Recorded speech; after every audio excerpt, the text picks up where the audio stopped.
Hi, I'm Bob Whitty with KPND in Sandpoint, Idaho. If I can be a fan of Skylight Books, LA's world-famous independent bookstore, from way up here in the Idaho Panhandle, then you can too from wherever you are. Visit the website, buy some books. You can even join their membership club and reap the benefits of supporting independent booksellers. Thanks.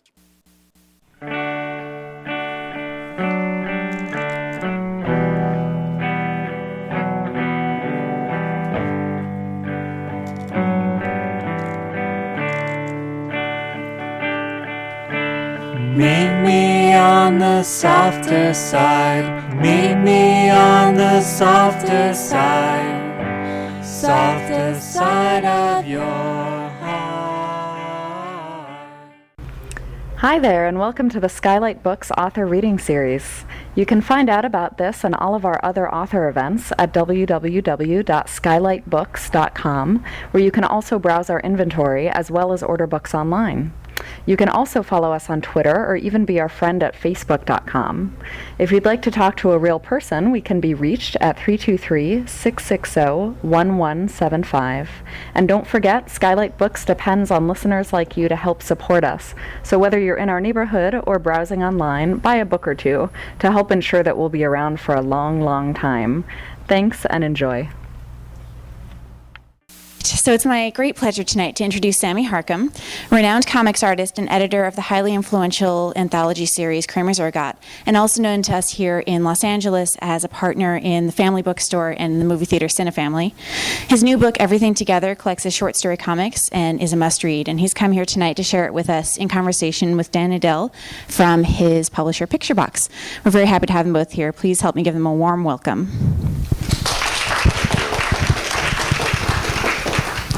Thanks so much. Welcome, Sammy.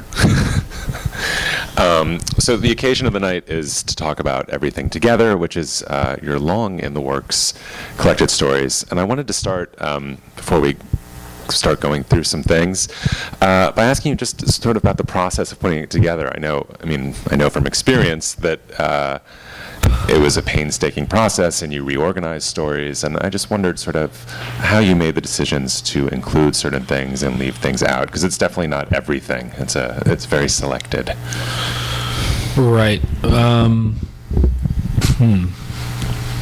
I stumped you. I just need to think. I just need to use my brain. It's the end of the day. I think... Sorry, everybody. I'm just... it was one of those things where I knew what I wanted the book to feel like. So then it's a matter of like what fits within that, what sort of builds on that idea. And I really wanted the book to feel kind of casual. I wanted it to feel sort of like almost like a comics annual or something, or like a magazine or a zine or something like that. And then, the truth is I didn't really reread the stories. I just sort of you kind of have a sense of like the work that feels right for this, and the stuff that you're kind of like, I can let this go. And I just tried to organize it in a way. I think I spent the most amount of time on the first 8 pages, of just trying to get this constant clash going from like the designing the front page a certain way and then wanting it to open a certain way, and so that there's just, it's not consistent and there's no clear type that's being used throughout, and just sort of keeping it really loose and sort of going from loud to quiet and going from super colorful to monochromatic, so it just feels, one, that it's a collection, that you're getting this weird hodgepodge of stuff, but also that the energy of it is casual. I feel like that's the only way I could really approach it, you know what I mean, than trying to make it something that it wasn't. I mean, one of the things we've talked about a lot is that when you start to think about a book, whether it's Kramer's Ergot or your own work, you think about the object first and what you want it to sort of feel like, and then build it. For sure. Reverse engineer it almost. Yeah, totally. I get excited about formats, once I think I only got excited by the idea of a collection once I just realized, like, oh, it could almost be like a small issue of Kramer's, Right. you know, but just by one person. We all work by one person. And like something I stumbled on, at least with like Kramer's 4 and 5, was this certain like casual sort of just throwing it out there and then leaving it to the reader to sort of make sense of it all, you know? Yeah. And so with this, it was like, oh, you know, you do like a really sort of bright cover, you do like a really high gloss dust jacket over a soft cover. The book cover itself is grayscale, so you do all these things to sort of give it this. Like I just started thinking about those things first, Right. and then everything sort of works around that. Right. Let's talk about the interior a little bit. Oh, there you are. Because I mean, we've talked about this before, but thing that sort of comes back around a lot, and I sort of felt it on my way over here, getting completely lost on the way here, driving through LA. But there's a feeling in a lot of your stories, and particularly in the current work, Blood of the Virgin, of the sort of joy and like elegiac states, sort of just this sort of trance-like feeling sometimes that people go into, and the kind of good and bad aspects of that, and that kind of comes out in this movie you had me watch this summer, The Swimmer, with Burt Lancaster. And so I wonder if you'd talk a little bit about The Swimmer, because I know you had some more thoughts on it, and also just about that feeling, because in a lot of the stories there's this sort of very still but intense kind of feeling of place, and a kind of someone taking in a place as a way to kind of absorb emotions or ideas. Yeah, well, with The Swimmer, what I love about it, and what I relate to as a writer or whatever, is like it's one of those things where it has a very clear narrative through line, and it's completely unpretentious, and it's like, okay, we're going to tell you this story at the outset. The character sort of says, oh, I'm going to swim. He's standing in someone's backyard, and he realizes he can swim. He can get to his house by just going through people's backyards and go swimming in each one of these pools. And when you meet him, he's in his bathing suit and standing at someone's pool, and he's like, I'm just going to swim home. And so the whole movie is his journey home, just swimming in other people's pools. And built into like a man in his bathing suit, built into like this sort of there's this feeling of like East Coast blue blood sort of world, which is kind of unique in its own sort of way as far as like a milieu and a setting. And like everything, every element of the movie becomes there's all this subtext built into every single element, but it never lets go of like its straight plot. Like it's never not just a straightforward film, you know. And that movie's great because it has a lot of, it's very subtle, but it has like a lot of mystery, and it has a lot of oddness to it, you know, and it all kind of comes together at the end, but it kind of also doesn't, you know? Right. So yeah, it's a good movie if you haven't seen it. Beautiful movie. I mean, the movie is also, it seems close to your heart also because it feels very much like one of your stories. In a way, in the straightforwardness, but also the intense atmosphere around it. I mean, a lot of what you're doing in the comics is sort of showing and creating atmosphere without actually telling the reader. Yeah, what I mean, it is. it's like I like Chris Ware's work a lot, but I don't relate to that idea of like I want to go into a character's head. Right. I really like the idea of watching characters from a distance, you know, some sort of space. You know, I don't use much like thought balloons and stuff unless it's for like a joke. And I like that. I like being able to sort of, you sort of put it together. You sort of get these pieces and you sort of layer it all up, you know, and you sort of make sense of it. Yeah. I don't know. Well, the book itself, everything together, tracks your progress in a way as a cartoonist, because it has some of your earliest work, like earliest long-form work, like Poor Sailor, and then your sort of first really accomplished piece with Somersaulting, and then other things like Lubavitch, which is kind of an autobiography, if you were in the 19th century, in a shtetl. And I mean, how did I mean? I know you don't really cringe that much at the old work, which is good. But I wondered sort of how you think of yourself as having grown over the course of those stories. And I think there's this element of like, you know what kind of work you want to make, and then it takes a couple of years to catch up to that.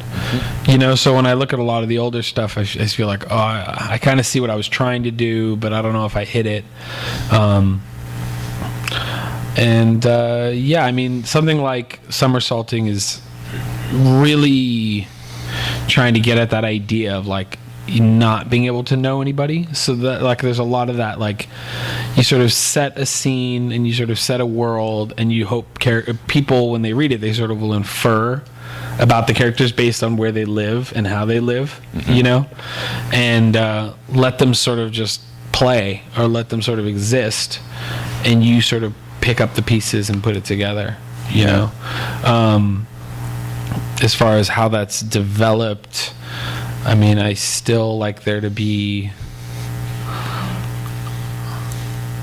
I feel like it's just a matter of getting better at all those things. Right. You know what I mean? So the craft. The craft of it. So that like, if you're going to put a character in a living room, and there's instances in Somersaulting where I feel like I really hit it. It's like where there's, like you get a feel of the room where you can almost like smell it, you know? And that's a really, to me, that's like the most difficult thing, you know, to do with black and white comics or 2-color comics.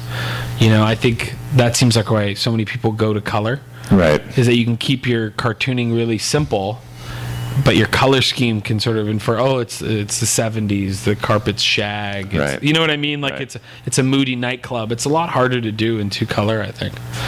But I mean, that's still like the overall goal, is to just sort of define all that stuff as much as you can. Right. And still keep it like easy to read comics, you know? Yeah, I mean, clarity seems really important to your That's work. like that's like the number one thing. It's like reading. Anytime I thumbnail something, anytime I'm doing something, it's like, how can I just make this? How can you just follow it as easy as possible? You know, like that's the big revelation for me that I had with the story that ends the Everything Together collection called The New Yorker Story. Oh yeah. That was like a big revelation, because I was sort of struggling with this idea of like, okay, if you want to have complex emotions, then you got to have sort of complex. You can't just, like, if you want to show someone sad, you can't draw a picture of somebody making a sad face. Like, that's not good enough. But then what you realize are like writers like Knut Hamsun or Wilford, right? It's like their language is completely unpretentious, right, completely readable, and it's the combination of these very simple ideas, how they build on one another, and how they build, right? And then it goes back to like that Chris Ware thing of like comics as like notes, like each panel being like sheet music. It's like any individual like note isn't complex on itself, in itself. Right. It's the placement of it. Right. You know? So for me, that was like, I mean, you read something, you can get advice all the time about how to do something, but once you sort of stumble upon it yourself, it all really makes sense, you know? So for me, that's been like a huge revelation, I think, for everything else, you know? Yeah. Of just clarity, simple. You can have like a character making a sad face, and it doesn't necessarily make it like a, what's the word? It's you want the work to be simple but not simplistic. Right. You know? Yeah. Does that make sense? Do you know what I mean? Oh, I know what you mean. Okay. Yeah, absolutely. And that a lot of that part of it, that making it simple, has to do with how you create a sense of place. Because, I mean, one of the things that distinguishes your work is this very straightforward kind of sense of interior and exterior, and very, very specific, particularly when you're drawing LA, which seems totally related to me to like how a film director might view LA, and sort of building pictures and then letting the actors kind of play across them. I wondered. Well, I've noticed that. the one thing, like the way LA has totally affected the way I draw, is that compositionally, my tendency is to make everything dense in the bottom third, and to sort of open it up. Yeah, like most times, like when I'm like not this one. Well, yeah, like if you look at that panel, or like anytime I do like a single illustration or cover or something, Right. my tendency is to sort of jam up one section and then leave it open. And I think that's because Los Angeles, most of it is like 1 or 2 story buildings, and then all this space, and there's no clouds. There is today, but normally Right. there's no clouds. Right. So it's just like, and you're always in your car. So there's just all this, you're staring at all this like, massive information, Yeah. but then there's all this space, Yeah. which I think is definitely an LA thing. Huh. And translating that into the panel structure. Sure. That's interesting. And speaking of LA, and You're running, these are pages that haven't been published. I know, I thought I'd show some unpublished stuff. Preview. Preview. Get out your camera phones. Yeah. How is writing and drawing your own stories sort of related to then editing an anthology like Kramer's? I mean, I know you kind of need it back and forth to sort of inform one another, but how exactly do they inform one another and not distract you, or how does it boost everything? Probably what I start noticing with Kramer stuff is that the more I do it, the more I want just people to do kind of better versions of what I want to do. You know what I mean? So it's like living vicariously. Yeah, like call Johnny and be like, you should kind of do this, or like try to guide something this way, Right. And then you realize like by constantly talking to cartoonists and sort of talking about like what you want, Yeah. you start seeing like, oh, those are all, you're sort of solidifying in your own mind what you want to do with your own stuff. Right. I'm always like harping on like I want a story that delivers, that is totally entertains, that is straightforward, and like, but also has like good characters and has a certain, personality, but just trying to balance all those things. So that's probably how. And I do find, doing Kramer's is just, I find it inspiring. Like working with all these people. Right. It's like, it makes me feel like, oh, I think so. I think this is, I'm not sure, but I think there's an element of like, shared camaraderie maybe, or there's a sense of like, there are these people making work and I want to sort of engage with that a little bit. I think there's a little bit of that, of like, I'm going to pull all these elements together and make something great. Like Right. I can sort of create my own little universe. But it of doesn't. Does it what I ever want intrude on making your own work, like Well, in yeah. terms of sort of almost too much influence or too much input? No, because I'm not smart enough to like take from other people properly. Right. Every time I read Roy Crane, the older cartoonist who drew Wash Tubs, every time I look at it and I'm like, I should just copy this because this is exactly what I want my work to look like. Right. And I never do it, But I think the downside to working on Kramer is that it just takes up so much of my brain space that unless I have a comic already on my table that I'm working on, I can't get started on something. Right. Because I'm just totally wrapped up in getting the rest of the book to be good. Right. And that's why there won't be another Kramer's until this book the page of this thing is finished. That book is finished. And so maybe to finish up before questions, maybe you could talk a little bit about Blood of the Virgin. So this new story I'm working on, the first part of it was published in the last issue of Crickets, and it takes place in 1971 in Los Angeles, and it's about, ostensibly it's about like exploitation movie making, and it's also about the city, and it's also about this couple, but it's also, I think, and the first third of it's been done.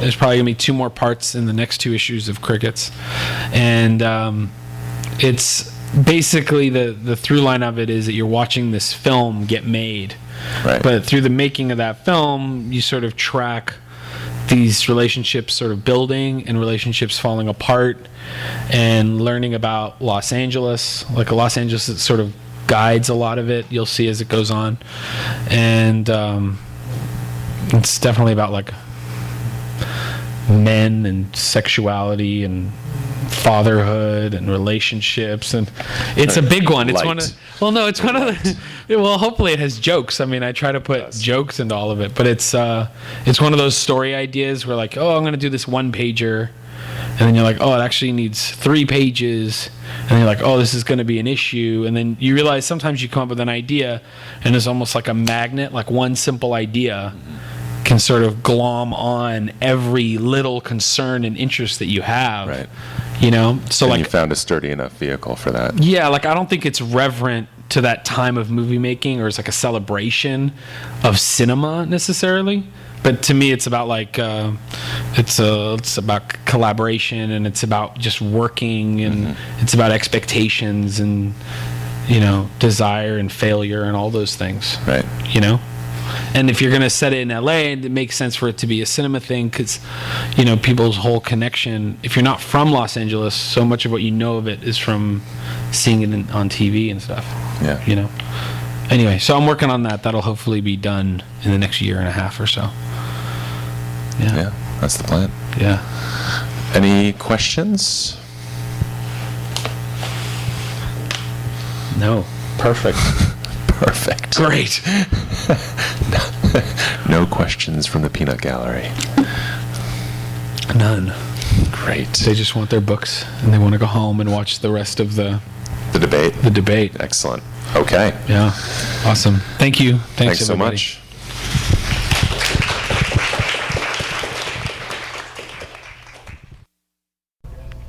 You've been listening to the Skylight Books author reading series. Don't forget that you can check out this and all of our other great podcasts at www.skylightbooks.com. Today's music was provided by Fragile Gang. You can check them out at MySpace, Facebook, and the iTunes Music Store. Thanks for stopping by, and we hope to see you soon.